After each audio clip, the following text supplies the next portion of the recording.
저희 이해를 초월해 계시는 성부, 성자, 성령의 위격적 삼위로 존재하시나 동일한 영광을 받으시는 삼위 동질의 하나님, 저희는 기도응답이 모두 좋은 것이라고 생각했습니다. 기도는 성령께서 함께하는 것으로 하나님의 선을 이루시는 하나님의 뜻이 이루어지는 것이라고 생각했습니다.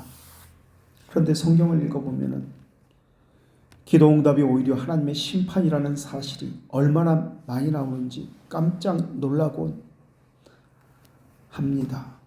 라헬은 요셉을 낳고 그 이름을 여호와께서 다시 다른 아들을 내게 더하기를 원하노라 라는 뜻으로 요셉이라는 이름을 지었는데 16년 후 베냐민을 낳았을 때 라헬의 기도응답이 이루어지는 순간이었지만 라헬은 그 기도응답 때문에 죽음을 맞이하게 되었습니다.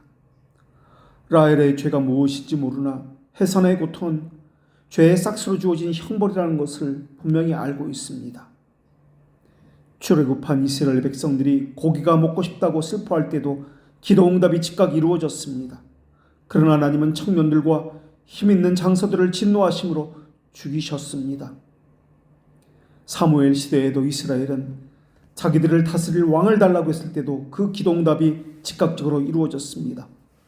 그러나 하나님은 그들의 기도는 들어주셨지만 진노하셔서 사울을 왕으로 세우게 하셨고 왕인 사울을 통해서 블레셋에게 하나님의 말씀의 법궤를 빼앗기게 하셨고 하나님으로부터 멀어지게 되게 했고 이스라엘은 수모를 당하게 하셨습니다. 저희도 그들이 그러했듯이 저희가 기도했다는 것과 기도가 어떻게 언제 응답될지에만 관심을 가지고 있습니다. 그러나 하나님은 하나님의 뜻대로 하는 기도에 관심을 갖고 계십니다. 저희가 하는 기도에는 저희가 감지하지 못하는 교만, 욕심이 담겨 있습니다. 그러기에 하나님은 기도응답을 통해서 오히려 고통을 받게 하시고 그 기도 열정 속에 숨겨진 죄와 흠이 있다는 것을 깨닫게 해주십니다. 기도조차 하나님의 뜻에 순종해야 했으며 믿음으로 해야 했는데 저희는 그렇게 하지 못했습니다. 무엇이 하나님의 뜻에 합당한 기도인지 분별해야 했고 성급한 마음으로 기도하지 말아야 했습니다. 저희는 상황과 문제와 고통에만 매여서 하나님의 뜻을 살피기보다는 저희 사정과 문제가 해결되기만을 바랄 뿐이었습니다. 무지하고 교만한 감정만 앞세워 기도합니다. 시기와 질투로 기도할 때도 많습니다. 저희 자존심을 지키기 위해서 또 다른 사람들에게 자랑하기 위해서 기도할 때도 있습니다. 기도를 어떻게 해야 하는지에 대한 두려움은 전혀 없습니다. 하나님이 주신 은혜의 방편에 대한 감사도 없습니다.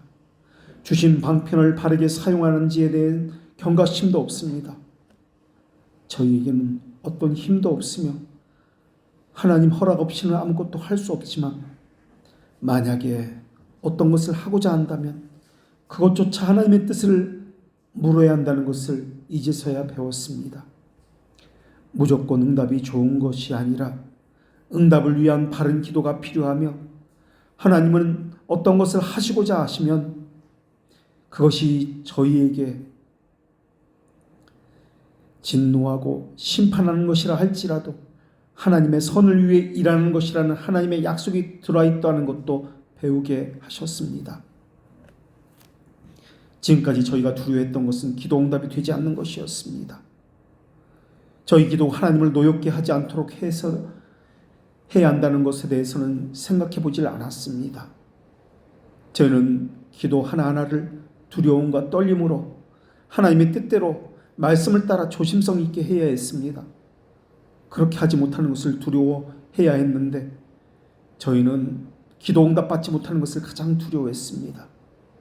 하나님은 저희가 어떤 기도를 하고 있으며 어떤 신앙을 가지고 있으며 그 모든 것을 아시는 하나님이십니다.